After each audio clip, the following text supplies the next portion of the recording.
स्वागत है और साथ में आपका इस साइंस स्पेशल बैच में भी बहुत बहुत आपका स्वागत है।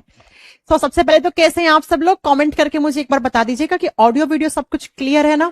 आई थिंक क्लियर ही होगा, मेरे सामने से तो बिल्कुल क्लियर है। और स्टार्ट करते हैं अपनी आज की क्लास। हाँ जी, कैसे हैं सब लोग?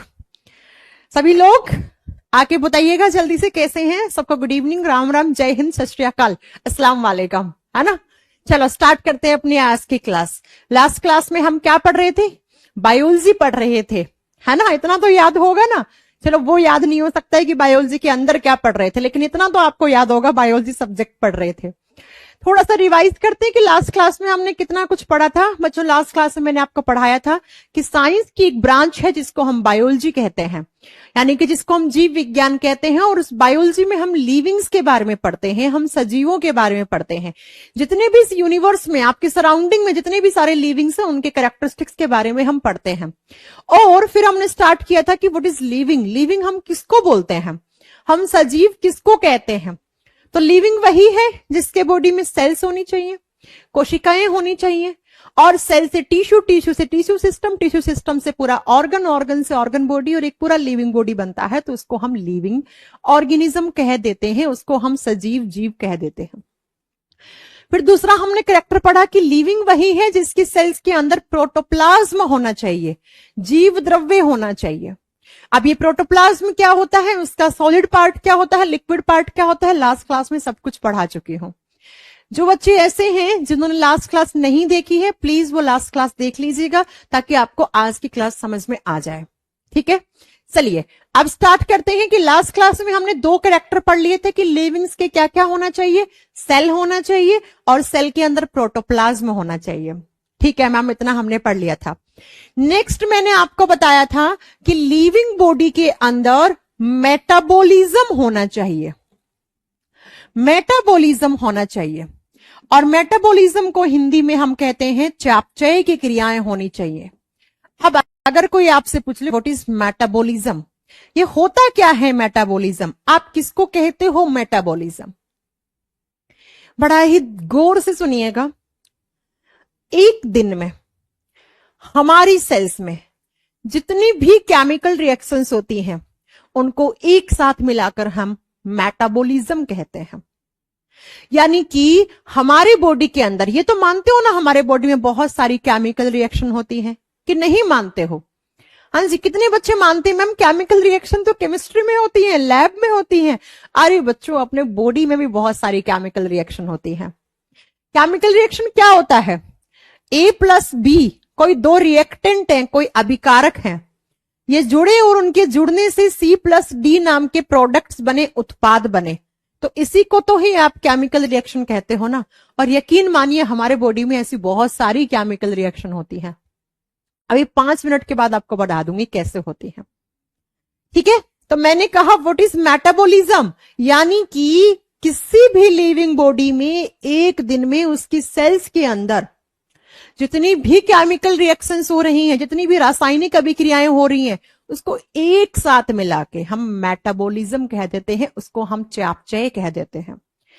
क्योंकि ये केमिकल रिएक्शंस हमारी सेल्स में होती हैं तो हम इनको वाइटल रिएक्शंस बोलते हैं। बहुत बार सुना होगा, है ना, वाइटल शब्द सुना होगा ना, जैविक क्रियाएं बोल देते हैं। केमिकल ना बोल के हम वाइटल रिएक्शंस बोलेंगे तो थोड़ा अच्छा लगेगा। मैंने कहा जब ये सेल्स के अंदर होती हैं केमिकल रिएक्शंस तो इनको हम वाइटल रिएक्शंस कहते हैं, इनको हम जैविक अभिक्रियाएं कहते हैं। तो एक दिन के अंदर जितनी भी वाइटल रिएक्शंस हमारी सेल्स के अंदर परफॉर्म हो रही हैं, उन सारी को एक साथ मिला के हम मेटाबॉलिज्म का नाम देते हैं, उसको हम चयापचय कहते हैं। और जब कभी भी आपका मेटाबॉलिज्म बिगड़ेगा तो इसका मतलब आपकी केमिकल रिएक्शंस, आपकी वाइटल रिएक्शंस डिस्टर्ब होंगी। और ये जब ये वाइटल रिएक्शंस डिस्टर्ब होंगी तो बच्चों आपको तब बहुत सारी प्रॉब्लम हो जाएंगी, तब आपको बीमारियां भी हो सकती हैं। अगर आपका डाइजेशन बिगड़ गया तो कुछ ना कुछ बीमारी, उल्टी, दस्त, है ना, लूज मोशंस, वॉमिटिंग हो सकता है। समझ रहे हैं आप? तो ये मेटाबॉलिज्म दो टाइप से हो सकता है हमारे बॉडी में। कौन कौन सा? पहला है एनाबॉलिज्म। बहुत ध्यान से सुनिएगा बच्चा। एनाबॉलिज्म हिंदी में बोलते हैं उपचय, और दूसरा होता है कैटाबोलिज्म। कैटाबोलिज्म अपचय। अपचय यानी कि मेटाबॉलिज्म हमारे बॉडी में अपचय दो टाइप से हो सकता है, या तो एनाबोलिज्म के फॉर्म में होगा या कैटाबोलिज्म के फॉर्म में होगा, या तो वो उपचय या अपचय दोनों की फॉर्म में हो सकता है। सबसे पहले एनाबोलिज्म का मतलब क्या होता है? तो दोनों ही एक टाइप की केमिकल रिएक्शन ना, जिसमें कोई रिएक्टेंट जुड़ के प्रोडक्ट बना रहे होंगे, जिसमें अभिकारक जुड़ के उत्पाद बना रहे होंगे। अब सुनो बच्चा, एनाबोलिज्म क्या होता है और कैटाबोलिज्म क्या होता है, बहुत ध्यान से सुनिएगा, ठीक है। जब कभी छोटे छोटे पार्टिकल्स आपस में जुड़ते हैं, छोटे छोटे पार्टिकल्स आपस में जुड़े और इनके जुड़ने से एक बड़ा मॉलिक्यूल बना, तो इस केमिकल रिएक्शन को कैटाबोलिक केमिकल रिएक्शन और इस प्रोसेस को एनाबोलिज्म कहा जाता है। दो छोटे थे और इनके जुड़ने से एक बड़ा बन गया।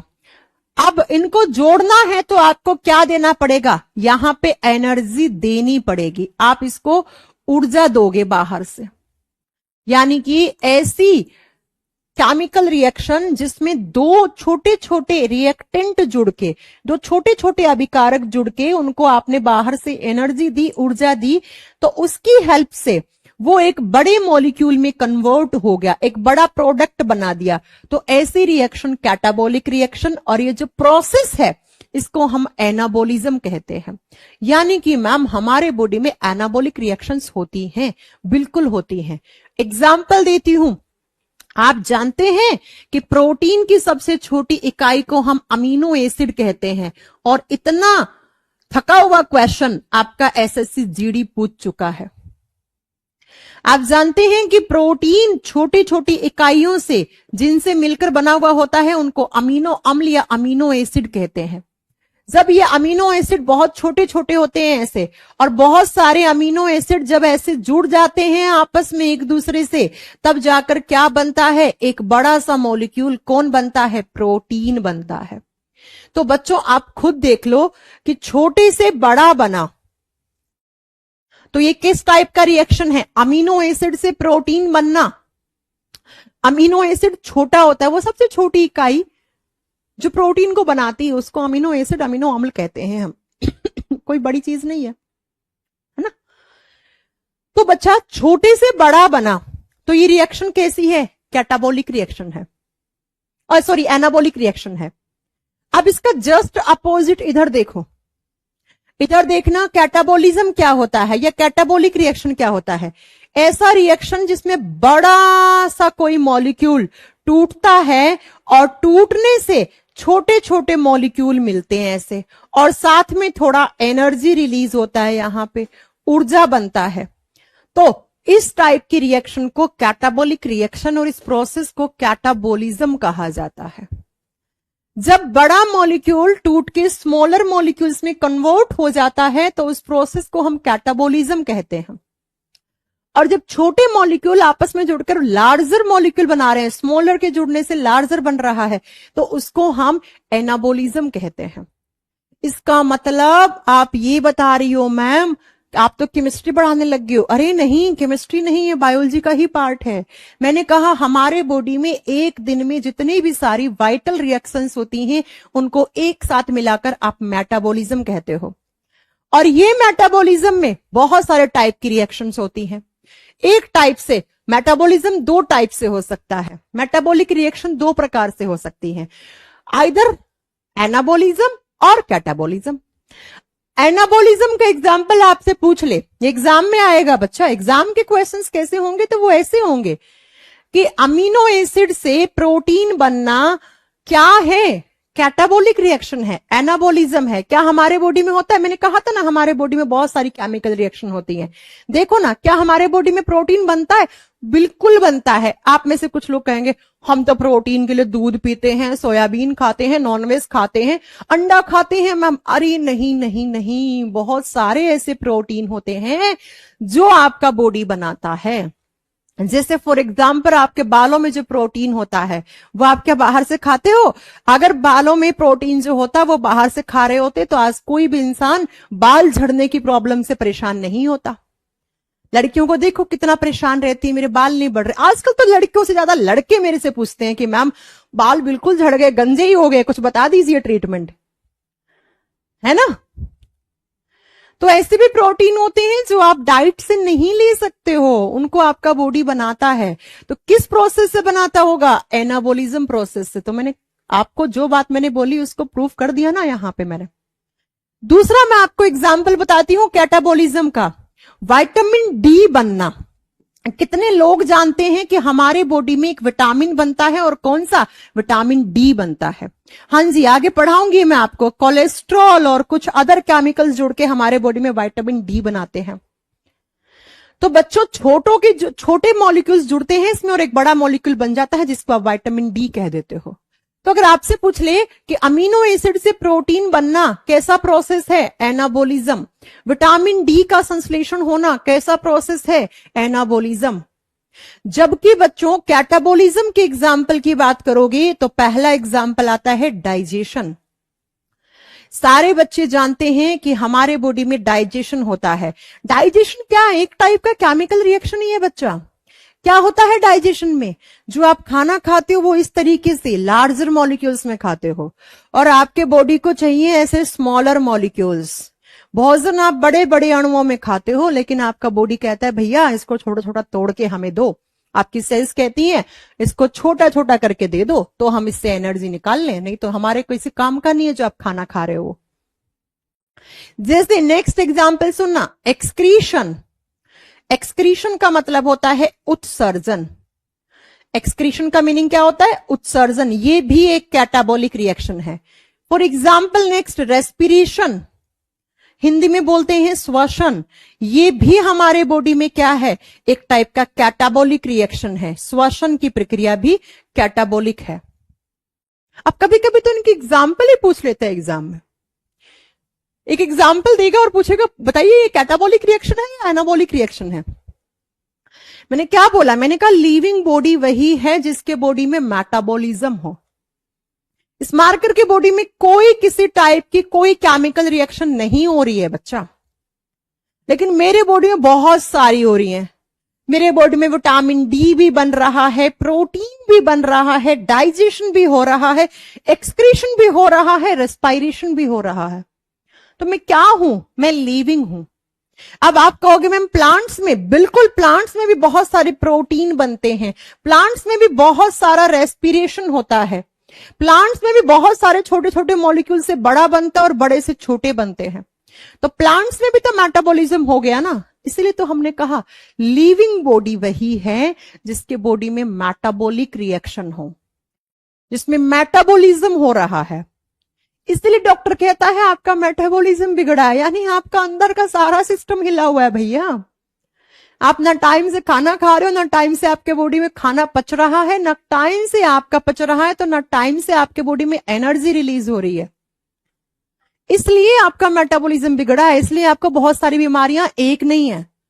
तो अच्छे से अपना जो डेली का शेड्यूल है उसको अच्छे से फॉलो कीजिए। खाना खाया, खाते ही सो गए, लेट गए, आलू के 4 पराठे खा लिए और बढ़िया नींद ले ली, क्या होगा? फैट डिपॉजिट होगा, है ना? समझ रहे हो? तो लिविंग बॉडी वही है जिसके बॉडी में मेटाबॉलिज्म हो। ये नेक्स्ट मैंने कैरेक्टरिस्टिक्स बता दिया है किसका? लिविंग्स का, सजीवों का। अब 4 नंबर पे 4th नंबर याद करते जाइएगा। 3 कौन कौन से कैरेक्टर पढ़ लिए हैं? ज्ञान की प्राप्ति हो रही होगी ना बहुत अच्छे से। मैं फिर आपको रिपीट कर देना चाहती हूं कि मैं चाहती तो आपको चैप्टर स्टार्ट करके पढ़ा सकती थी, लेकिन अभी मैं आपका चैप्टर नहीं स्टार्ट कर रही हूं क्योंकि मुझे ये सारे टर्म्स आपको बताने हैं। मुझे बिल्कुल अच्छे से पता है कि इस बैच में सिर्फ 10% बच्चों को पता होगा मेटाबॉलिज्म क्या होता है। बाकी के 90% बच्चों ने कभी ये मेटाबॉलिज्म नाम सुना भी नहीं होगा, सुना भी होगा तो इसका मीनिंग नहीं पता होगा। अब मैं आगे जब मैं चैप्टर पढ़ाऊंगी तो मैं आपको मेटाबॉलिज्म शब्द का मीनिंग नहीं बताने वाली हूं, क्योंकि मैं ये उम्मीद लगा के बैठी होंगी कि आपने मेरा इंट्रोडक्शन वाला क्लास देखा होगा और वहां से आपने जाना होगा मेटाबॉलिज्म होता क्या है। इसी को बोलते हैं बेसिक क्लास, है ना? चलिए तो सुनो नेक्स्ट। साइंस कहती है कि लिविंग बॉडी के अंदर न्यूट्रिशन का प्रोसेस होना चाहिए। आपका एनसीईआरटी बोलता है कि लिविंग बॉडी वही है जिसमें न्यूट्रिशन का प्रोसेस हो रहा है, जिसमें पोषण की प्रक्रिया हो रही है। What is nutrition? अगर मैं आपसे पूछूं व्हाट इज न्यूट्रिशन, आप में से एक बहुत ही सिंपल सा कॉमन सा आंसर आएगा, हम खाना खाने के प्रोसेस को न्यूट्रिशन कहते हैं। राइट? यही जवाब देते ना अगर आप मेरे सामने बैठे होते, है ना? तो यही जवाब देते। अब देखो बच्चा, न्यूट्रिशन का मीनिंग क्या होता है। आप या कोई भी लिविंग बॉडी कैसे काम करता है? अच्छा, आपने फिजिक्स में पढ़ा है काम करने के लिए क्या, कोई भी कार्य करवाना है तो उसको बल यानी कि फोर्स, या तो आपको बल देना पड़ेगा या उसको एनर्जी देनी पड़ेगी, है ना? तो आप, ये बात बायोलॉजी में भी लागू होती है। कोई भी काम करवाना है आपके बॉडी से तो उसको एनर्जी देनी पड़ेगी आपको। जैसे मैं अभी आपको पढ़ा रही हूं ना, तो मैं अपना एनर्जी खर्च कर रही हूं, फालतू नहीं है, आप ऐसे कर रही हूं, है ना? आप पढ़ रहे हो तब भी आप अपना एनर्जी खर्च कर रहे हो। आप घूम रहे हो, फिर रहे हो, चल रहे हो, जिम कर रहे हो, रनिंग कर रहे हो, कुछ भी आप एक्टिविटी कर रहे हो, आप अपना एनर्जी खर्च करते हो। क्योंकि बिना एनर्जी खर्च किए कोई काम नहीं हो सकता। तो आपके जो ऑर्गन्स है ना बेचारे, जो दिन रात आपके लिए काम कर रहे हैं, आपके फेफड़े काम कर रहे हैं, जब तक आप जिंदा हो आपके फेफड़े काम कर रहे हैं। जिस दिन फेफड़ों ने जवाब दे दिया आपका तो क्या होगा आप भी जानते हो। आपका हार्ट काम कर रहा है, आप जानते हैं 24 घंटे आपका हार्ट काम कर रहा होता है, बिल्कुल रेस्ट नहीं करता है। Heart is the busiest organ of human body. और इतने कॉम्पिटेटिव एग्जाम में एक क्वेश्चन आता है कि मनुष्य के शरीर का सबसे व्यस्त ऑर्गन कौन सा है, सबसे बिजी रहने वाला ऑर्गन कौन सा है? Human heart. कभी आराम नहीं करता बेचारा। ये आंखें आराम करती हैं क्या? जब सोती हैं तो बेचारी को थोड़ा सा आराम देते होंगे आप, बाकी तो देखो ना सारा दिन देखने का काम कर रही है ना। ये दिमाग, ये बेचारा, इसको तो बिल्कुल आप आराम नहीं देते हो ना। समझ रहे हो मेरी बात? तो जितने भी आपके बॉडी के अंदर जो फंक्शन हो रहे हैं, जो काम हो रहे हैं, उन काम को करने के लिए क्या चाहिए? एनर्जी चाहिए, ऊर्जा चाहिए। अब ये एनर्जी कहां से आएगी? अब भैया कोई ऐसा तो भगवान ने हमें सिस्टम दिया नहीं कि अंदर ही बेड पे पड़े पड़ी शरीर के अंदर एनर्जी बन जाएगी। क्या करना पड़ेगा? उठ के मेहनत करनी पड़ेगी। मेहनत करके पैसा कमा के लाओगे, पैसे से क्या आएगा? घर में राशन आएगा। राशन को क्या करोगे? रसोई में पकाओगे, पका के क्या करोगे? खाओगे, है ना? यानी कि एनर्जी के लिए आपको कुछ इनटेक करना पड़ेगा। किसका? आप बताओगे न्यूट्रिएंट्स। जो भी आप खाना खाते हो उसको न्यूट्रिएंट्स कहते हैं। यानी कि आप एनर्जी के लिए क्या लेते हो? न्यूट्रिएंट्स लेते हो, पोषक तत्व लेते हो। और इन न्यूट्रिएंट्स का इनटेक करना यानी इनको ग्रहण करना, और ग्रहण करके इन न्यूट्रिएंट्स को तोड़ के इनसे क्या निकलती है? इनसे एनर्जी निकलती है, ऊर्जा निकलती है। तो ये जो पूरा प्रोसेस है ना, इसी को ही न्यूट्रिशन का प्रोसेस कहा जाता है। न्यूट्रिशन भी एक बायोलॉजिकल प्रोसेस है, एक जैविक प्रक्रिया है, जिसके अंदर क्या करता है? कोई भी लिविंग बॉडी है वो न्यूट्रिएंट्स या तो बनाएगा, या तो उसे भगवान ने इतनी शक्ति दी है कि वो अंदर ही बना ले न्यूट्रिएंट। जैसे प्लांट्स कभी देखा है? प्लांट्स मेहनत कर रहे हैं, सरकारी नौकरी, प्राइवेट नौकरी की तैयारी कर रहे हैं, उसके बाद मजदूरी कर रहे हैं, चल रहे हैं, फिर रहे हैं, और उसके बाद पैसा कमा रहे हैं। उसके बाद पैसा कमा के और बाजार से कुछ खरीद के ला रहे हैं, सब्जियां, चावल, गेहूं, फिर पका रहे हैं, फिर खा रहे हैं। नहीं ना? क्यों? क्योंकि उनको भगवान ने एक ऐसा सिस्टम देके भेजा है कि भैया अब आप बोलोगे मैम आप साइंस पढ़ाती हो, आप भगवान को मानती हो। इसके पीछे का भी हम आपको आगे रीजन बताएंगे कि ऐसा क्या है। ठीक है? तो मैंने कहा आपको कि जो भी आप न्यूट्रिएंट या तो बाहर से खा लो या बॉडी के अंदर बना लो, उससे एनर्जी मिल जाए। तो इस पूरे प्रोसेस को, इस बायोलॉजिकल प्रोसेस को हम न्यूट्रिशन कहते हैं, उसको पोषण कहते हैं। और साइंस कहती है कि अगर लिविंग बॉडी है तो उसमें न्यूट्रिशन का प्रोसेस होना ही होना चाहिए। अगर न्यूट्रिशन का प्रोसेस नहीं होगा तो उसमें एनर्जी नहीं बनेगी, और बिना एनर्जी के क्या वो लिविंग बॉडी काम करेगा? अगर मैं 20-25 दिन तक खाना नहीं खाऊं तो मेरी हालत आप जानते हैं ना कैसी हो जाएगी। धीरे धीरे धीरे धीरे धीरे एनर्जी डाउन डाउन डाउन, और एक दिन तो बस खत्म कहानी। ठीक है? समझ गए मेरी बात? तो न्यूट्रिशन का प्रोसेस होना बहुत जरूरी है किसी भी लिविंग बॉडी के अंदर। अगर नहीं होगा तो एनर्जी नहीं बनेगा, और बिना एनर्जी के कोई भी काम नहीं हो सकता। अब वो बात अलग है कि इस न्यूट्रिशन के दो मोड है, दो मोड है, यानी कि दो तरीके से हो सकता है। एक होता है ऑटोट्रॉफिक मोड। ऑटोट्रॉफिक का मतलब होता है स्वपोषी, स्वयं जो अपना खाना खुद बना ले। मैंने कहा ना, ऐसा कोई सिस्टम है जिससे वो खाना खुद बना सकते हैं, अंदर ही, अपने बॉडी के अंदर ही बना सकते हैं, फिर उसको तोड़ के उससे एनर्जी ले सकते हैं। तो उसको ऑटोट्रॉफिक कहा जाता है मोड को। और ऐसे जीवों को ऑटोट्रॉफ्स कह देते हैं। और दूसरा आता है हेटेरोट्रॉफिक मोड। हेटेरोट्रॉफिक का मतलब होता है परपोषी, यानी कि उनको भगवान ने ऐसा कोई सिस्टम नहीं दिया। उसको भगवान, अल्लाह, जिस भी गॉड को आप मानते हो, यानी कि ठीक है, अब भगवान छोड़ो, साइंस ने नहीं दिया ऐसा, कोई भी साइंस ने उसको ऐसा कोई मैकेनिज्म नहीं दिया कि वो अपने अंदर तो खाना बना ले, नहीं बना सकता भैया। वो परपोषी, यानी कि पर का मतलब दूसरा, पोषी का मतलब पोषण, दूसरे लिविंग ऑर्गेनिजम्स पे डिपेंड करता है। जैसे हम लोग खेती करते हैं, खेत में गेहूं, मक्का, बाजरा सब हम उगाते हैं, फिर उसको काटते हैं। गेहूं क्या है? प्लांट ही तो है, एक पौधा ही तो है, वो भी तो लिविंग है ना। या हम लोग गाय भैंस पालते हैं, क्या करते हैं? गाय भैंस भी तो लिविंग है ना, उनका दूध निकालते हैं, दूध से आप क्या बनाते हो? इतनी सारी चीजें बनाते हो, दही, छाछ, सब, बटर सब बनता है। सब्जियां उगाते हैं तो सब्जियां भी क्या है? लिविंग है ना। अब कुछ लोग नॉनवेज खाते हैं तो नॉनवेज में चिकन मटन खाते हैं, तो चिकन मटन भी तो कहां से आ रहा है? लिविंग से आ रहा ना। यानी कि ऐसा प्रोसेस जिसमें खुद से कोई अंदर खाना नहीं बन रहा है, वो सारा खाने के लिए किसी दूसरे जीव पे डिपेंडेंट है, उसको हम हेटेरोट्रॉफिक कहते हैं। उसको परपोषी, दूसरों से अपना पोषण करता है, उसको हम हेटेरोट्रॉफिक मोड कहते हैं। तो मैंने कहा लिविंग वही है जिसके बॉडी में दो टाइप से न्यूट्रिशन हो रहा हो, या तो ये या ये।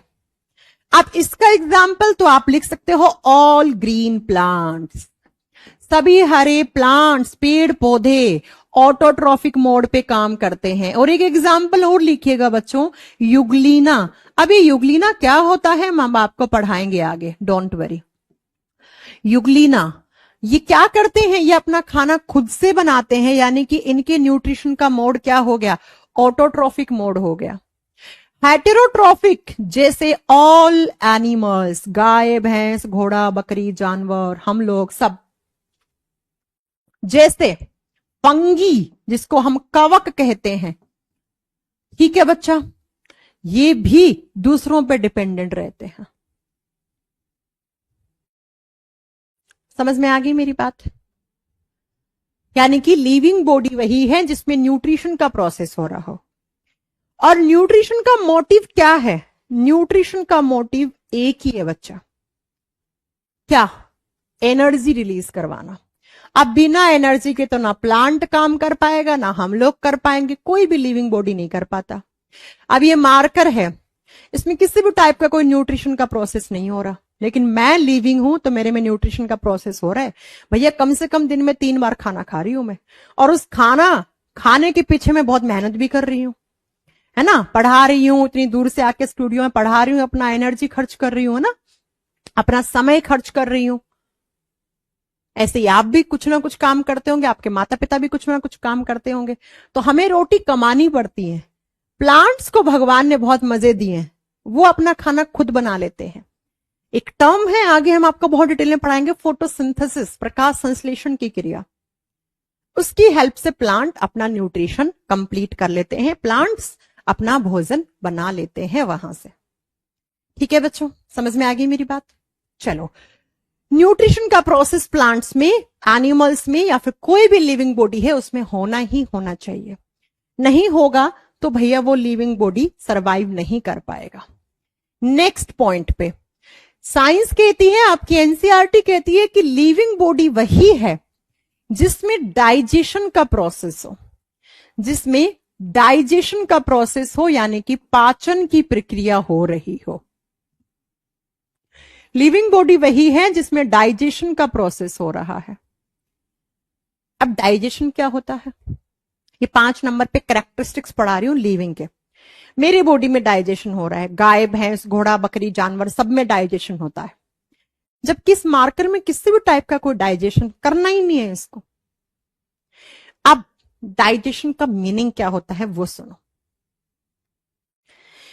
आपने जो खाना खाया था ना, मैंने कहा आप पे न्यूट्रिशन का प्रोसेस होता है, आपने मान लिया बिल्कुल कि मैम हम क्या करते हैं, सब्जियां फल फ्रूट सब हम उगाते हैं और फिर हम क्या करते हैं, फिर हम उसको काटते हैं, अनाज निकालते हैं, घर पे लाके जो नहीं होता है जिनकी वो मार्केट से खरीद के लाते हैं, फिर रसोई में पकाते हैं, फिर खाते हैं।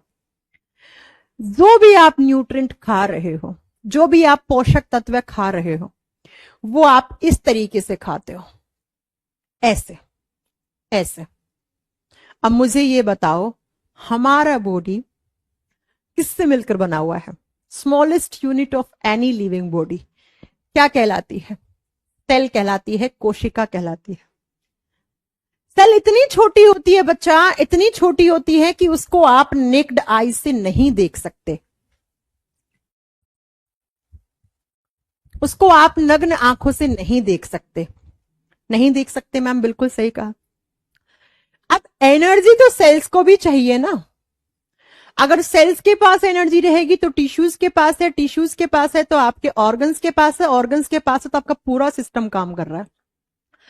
अगर आपके लीवर की सेल्स के पास एनर्जी नहीं रहे तो वो मर जाएंगी ना, और सेल से ही तो टिश्यू बनता है, तो लीवर का टिश्यू खराब हो गया, लीवर खराब हो गया। तो बच्चों आप एक बात बताओ, सेल तो इतना छोटा है जिसको आप नग्न आंख से देख भी नहीं सकते, और आप खाना खा रहे हो इतना सारा। सेल को एनर्जी चाहिए काम करने के लिए, सेल्स टिश्यू सबको बराबर एनर्जी चाहिए भैया। अब एनर्जी मिलती कहां से? जो आप खाना खाते हो उसी से एनर्जी मिलती है, क्योंकि हमारे बॉडी में तो कोई ऐसा सिस्टम भगवान ने दिया नहीं है हमें कि भाई अंदर ही कुछ खाना बना लो, पका लो, खा लो। ऐसा तो कोई सिस्टम हमें भगवान ने दिया नहीं है। हाँ जी मैम, बिल्कुल नहीं दिया है। तो फिर क्या करते हो आप? फिर क्या होता है बच्चा, ये सेल्स कहती हैं कि भैया हम तो इतने छोटे हैं, आप इतने बड़े बड़े न्यूट्रिएंट खा रहे हो, क्या करें हम? हमें चाहिए ऐसे ऐसे ऐसे ऐसे ऐसे ऐसे ऐसे, इतने छोटे छोटे। तो कोई नहीं, मैंने कहा ना, मेटाबॉलिज्म।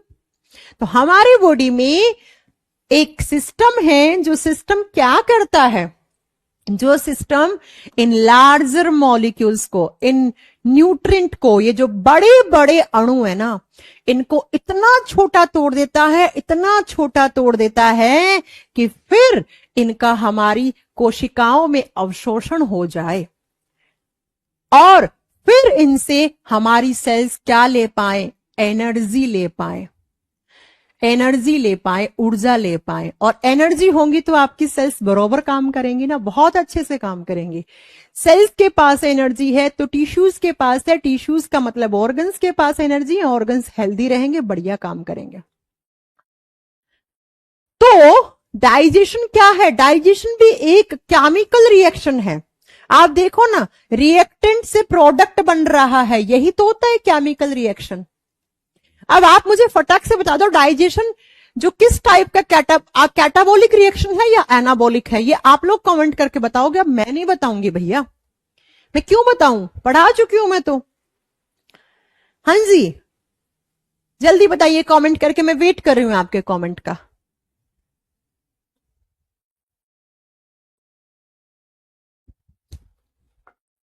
बड़े से छोटा बनना क्या होता है? Catabolic reaction.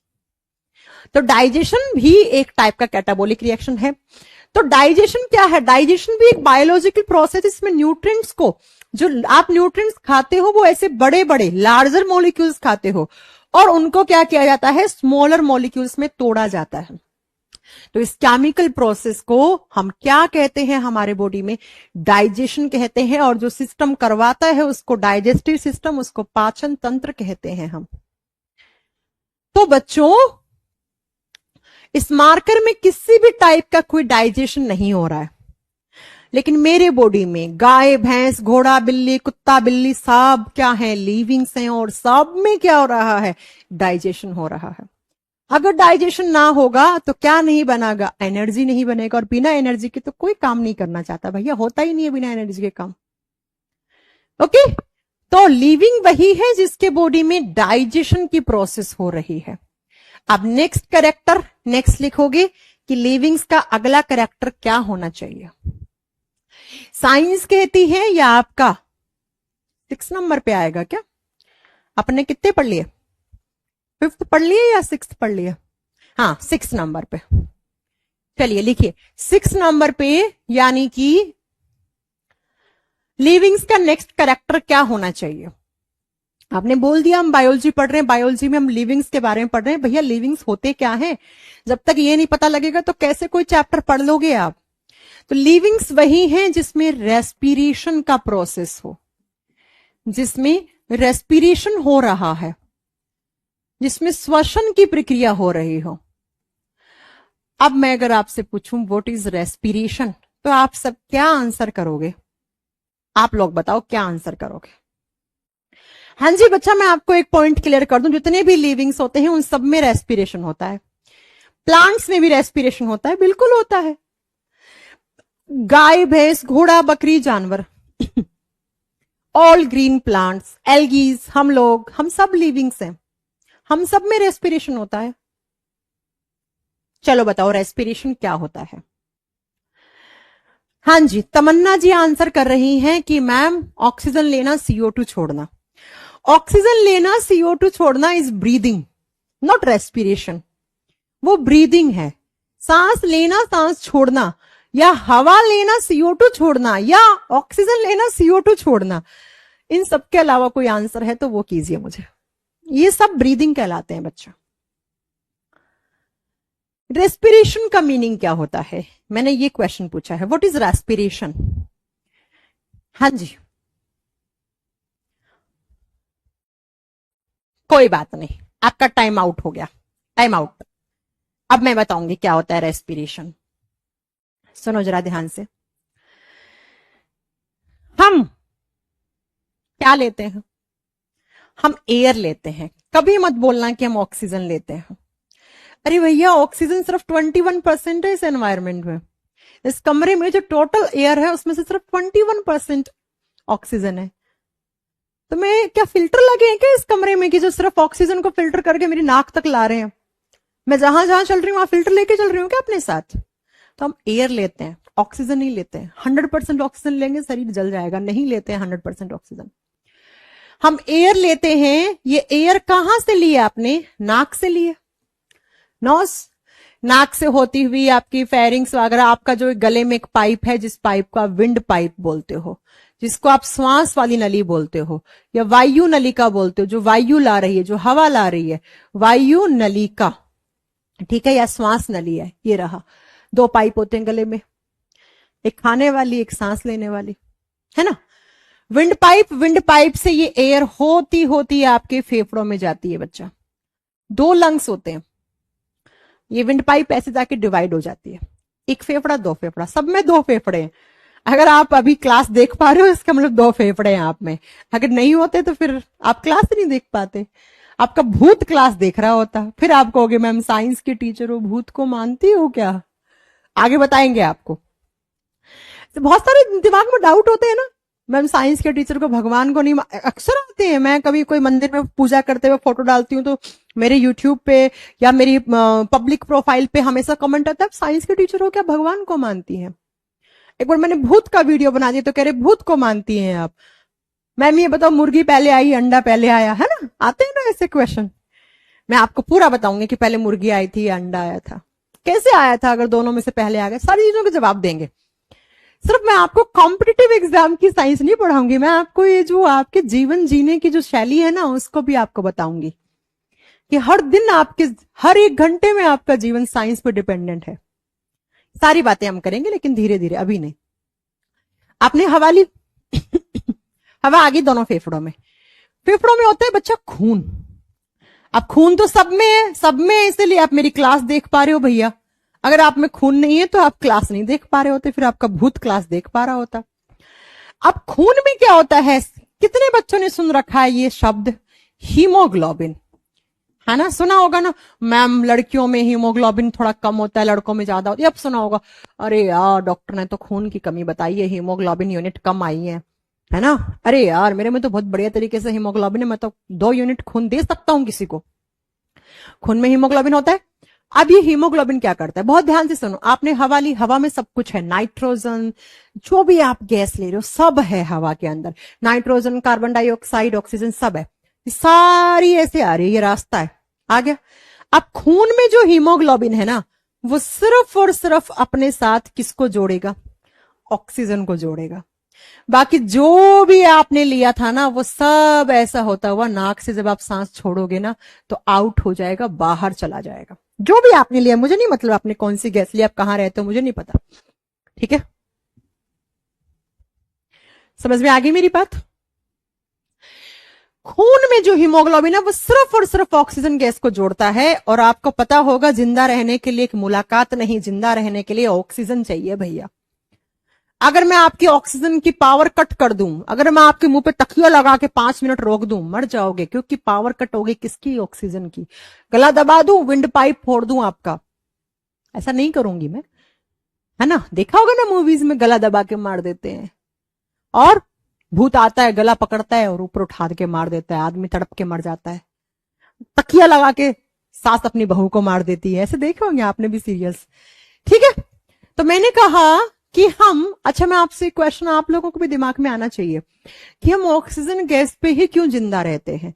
आपने देखा होगा जब कोरोना बहुत ज्यादा फैला था, लोगों को ऑक्सीजन की कमी हो गई थी, कितने लोग हमारे देश में ऑक्सीजन की कमी से मर गए थे। ऑक्सीजन सिलेंडर कितना महंगा बिकने लग गया था, 1-1 लाख रुपए में बिकना लग गया था। कभी ये सुना था CO2 सिलेंडर बिक रहा है, नाइट्रोजन 78% ले लो ना भैया, काहे को ऑक्सीजन के पीछे पड़े हो, है ना। ये सब कभी नहीं सुना ना। कुछ तो स्पेशल होगा इस ऑक्सीजन में, जो हमें जिंदा रख रही है भैया, बिल्कुल है। अब क्या है, तो वही तो रेस्पिरेशन है। ये ऑक्सीजन आया कहां, किसके थ्रू, हीमोग्लोबिन। हीमोग्लोबिन किस में, खून में। अब खून तो भैया यहां चोट लगे, यहां यहां यहां यहां सब जगह चोट लगती है, खून निकलता है। कभी ऐसा हुआ है क्या कि ऐसी जगह चोट लगी हो जहां से खून ही ना निकला हो यार, हाँ। खून यहां से लेकर यहां तक 24/7, 24 घंटे 7 दिन ऐसे घूम रहा है। खून घूम रहा है तो अपने साथ ऑक्सीजन को घुमा रहा है। हर शरीर के हर एक कोने में हमारी सेल्स हैं, कोशिकाएं हैं, तो हर कोने में ऑक्सीजन जा रहा है, जा रहा है कि नहीं जा रहा है, जा रहा है। अब ये ऑक्सीजन क्या करता है, मैंने कहा ना ऑक्सीजन पर क्यों जिंदा रहते हैं, ऑक्सीजन की कमी से ही क्यों मर रहे थे लोग। तो बच्चों, आप जो खाना खाते हो ना, वो खाना अल्टीमेटली हमारे बॉडी में आके कन्वर्ट हो जाता है ग्लूकोज में। ग्लूकोज का फॉर्मूला होता है C6H12O6। हमारा डाइजेस्टिव सिस्टम है ना, वो क्या करता है, वो जितनी भी कार्बोहाइड्रेट्स आप लेते हो उसको ग्लूकोज की फॉर्म में लाके कन्वर्ट कर देता है। एंड याद ध्यान से सुन लीजिएगा, 70 से 80% एनर्जी हमें कार्बोहाइड्रेट से मिल जाती है। आपको मसल्स बनानी है, मसल्स बिल्ड करनी है, 6 पैक बनाने, तो आप प्रोटीन ज्यादा खाओ भैया, ठीक है। आपको लंबे समय तक कुछ काम करना है तो घी खाओ, आप फैट खाओ, बटर खाओ, मक्खन खाओ। बाकी अगर जिंदगी आराम से जीनी है, बीमारियों से बच के रहना है, तो कार्बोहाइड्रेट ज्यादा खाओ, ठीक है। समझ में आ गई मेरी बात। तो ये कार्बोहाइड्रेट अल्टीमेटली आके हमारे बॉडी में ग्लूकोज की फॉर्म में कन्वर्ट हो जाती है। कैसे होती है आगे पढ़ाएंगे। अब सेल्स के पास बहुत सारा ग्लूकोज है, ऐसे ही पड़ा है ग्लूकोज। अब सेल्स के पास खून तो आता ही रहता है, घूमता ही रहता है, खून घूम रहा है तो ऑक्सीजन तो घूमेगा ही घूमेगा। ये ऑक्सीजन आएगा आएगा आएगा और इस ग्लूकोज के पास आएगा और इस ग्लूकोज को तोड़ देगा, इस ग्लूकोज का ऑक्सीडेशन कर देगा। ऑक्सीडेशन पढ़ा है ना, ऑक्सीकरण पढ़ा है ना, किसकी प्रेजेंस से होता है, ऑक्सीजन गैस की प्रेजेंस से। भाई बिना ऑक्सीजन के कैसे ऑक्सीडेशन हो सकता है, नहीं हो सकता ना, वो तो रिडक्शन हो जाता है, ठीक है। समझ रहे हो आप। तो ऑक्सीजन गैस इसको बर्न करती है, इसका ऑक्सीडेशन करती है। और ऑक्सीजन गैस के अलावा किसी गैस में हिम्मत नहीं है कि इसको जला दे, इसको तोड़ दे, इसीलिए हम ऑक्सीजन पे जिंदा रहते हैं, बस। तो ये ऑक्सीजन जैसे ही ग्लूकोज को तोड़ता है तो यहां पर कार्बन डाइऑक्साइड, पानी और साथ में बहुत सारा एनर्जी निकलता है। कहां पर, हमारी सेल्स में, इस सेल्स में हो रही है, ठीक है। और ये जो एनर्जी निकलता है ना, इसका नाम होता है एटीपी। हम इसको नाम दे देते हैं एटीपी की। हमारे बॉडी में जो एनर्जी निकल रही है वो एटीपी है भैया, ठीक है, अब सुनो, मैंने पूछा, मैंने क्या बोला, मैंने कहा कि साइंस कहती है जितने भी लिविंग्स होते हैं उनके बॉडी में क्या होना चाहिए, रेस्पिरेशन का प्रोसेस होना चाहिए, श्वसन की प्रक्रिया होनी चाहिए। What is respiration?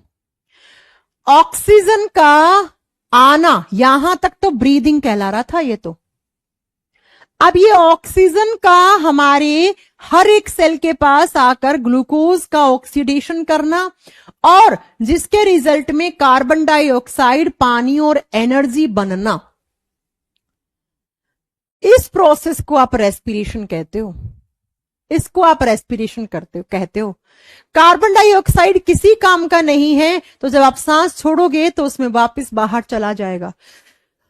लंबा सा सांस छोड़िए, CO2 बाहर छोड़ दिया। पानी, अरे भैया सब जानते हैं हमारे बॉडी में 70% पानी पानी है। और ये एनर्जी तो सेल्स अपने पास रखेंगी ना, क्योंकि इसी एनर्जी से तो सेल्स क्या करती हैं, काम करती हैं।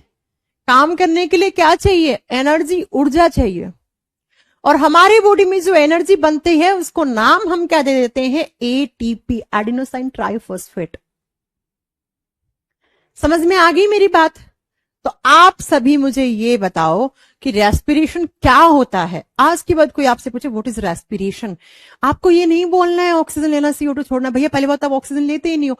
आप 100% ऑक्सीजन नहीं ले सकते हो भैया। 100% ऑक्सीजन जला देगा आपका शरीर, ठीक है?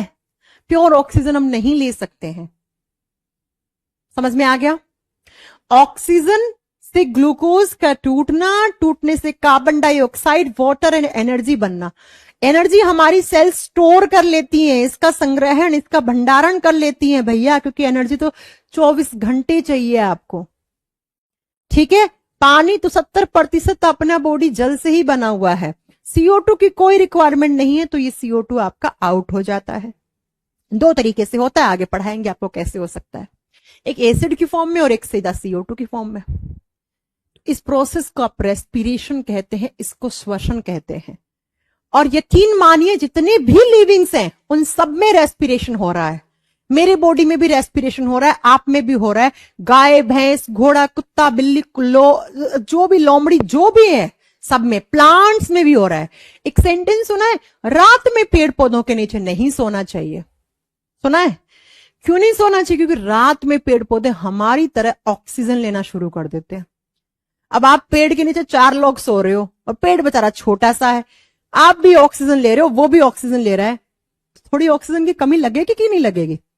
थोड़ा सफोकेशन सा फील होगा कि नहीं होगा? होगा ना। इसलिए रात को पेड़ पौधों के नीचे नहीं सोना चाहिए, क्योंकि रात में पेड़ पौधे ऑक्सीजन लेते हैं और इस ग्लूकोज को तोड़ते हैं। दिन में कार्बन डाइऑक्साइड लेके ग्लूकोज बनाते हैं फोटोसिंथेसिस से, और रात को इस ऑक्सीजन को हमारी तरह तोड़ते हैं, क्योंकि भाई उनको भी तो एनर्जी चाहिए ना। समझ में आ गई मेरी बात? तो जितने भी प्लांट्स हैं, जितने भी एनिमल्स हैं, जितने भी लिविंग्स हैं, उन सब में रेस्पिरेशन का प्रोसेस होना चाहिए, बिल्कुल होना चाहिए। अगर वो रेस्पिरेशन नहीं करेंगे तो क्या हो जाएगा? आपके सामने आंसर है बोर्ड पे, मैं नहीं रिपीट करने वाली हूं। ये हो जाएगा, यानी कि मैम लिविंग वही है जिसका बॉडी सेलुलर ऑर्गेनाइजेशन लेवल पे होना चाहिए, कोशिकीय संगठन पे होना चाहिए। लिविंग वही है जिसकी सेल्स में प्रोटोप्लाज्म हो, जीव द्रव्य हो। लिविंग वही है जिसके बॉडी में मेटाबॉलिज्म हो। लिविंग वही है जिसके बॉडी में न्यूट्रिशन, पोषण की प्रक्रिया हो। लिविंग वही है जिसके बॉडी में डाइजेशन यानी पाचन की प्रक्रिया हो। लिविंग वही है जिसके बॉडी में रेस्पायरेशन यानी कि श्वसन की प्रक्रिया हो।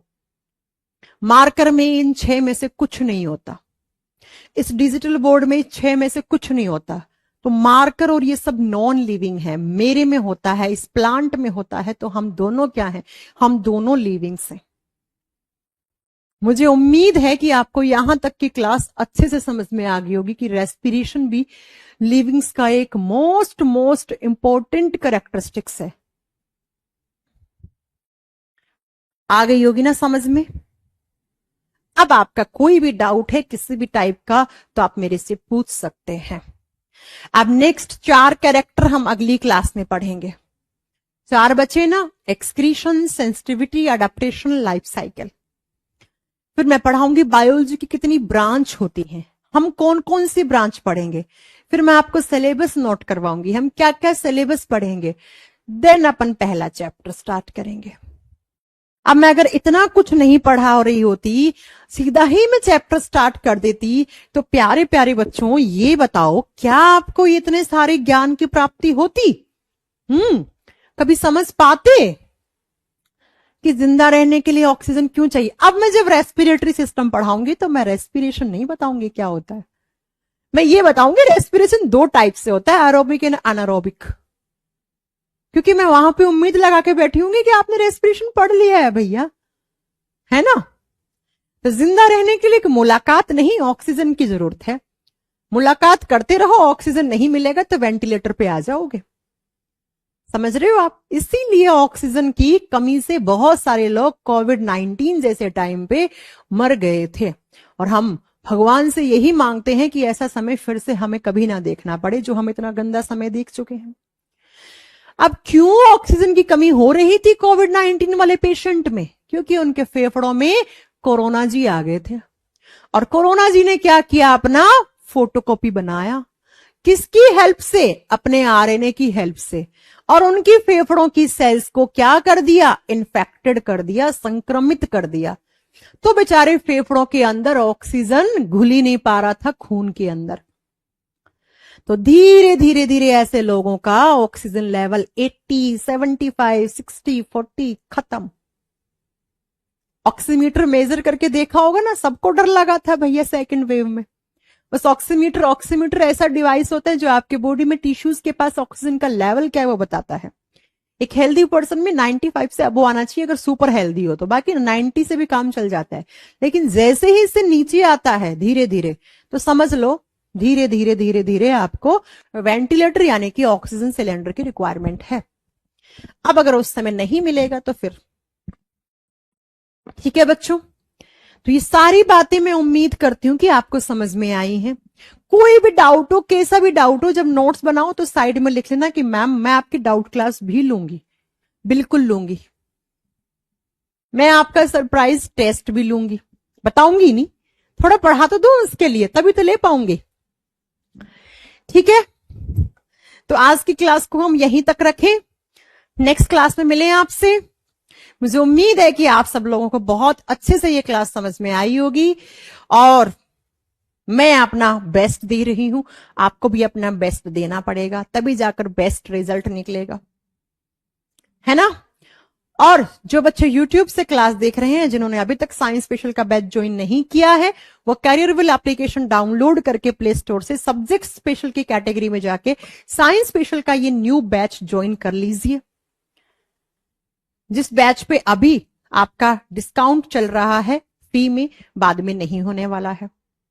इस बैच में कंप्लीट तरीके से आपको साइंस पढ़ाएंगे, कंप्लीट तरीके से आपको प्रैक्टिस भी करवाई जाएगी। तो कैरियरविल की एप्लीकेशन पर आपको साइंस स्पेशल का बैच मिल जाएगा। यहाँ पे हेल्पलाइन नंबर है, उसकी भी आप हेल्प ले सकते हैं अगर आपको कोई भी बैच ज्वाइन करने में प्रॉब्लम आ रही है तो। आज की क्लास को हम यहीं पे रोकते हैं, मिलते हैं नेक्स्ट क्लास में। Till then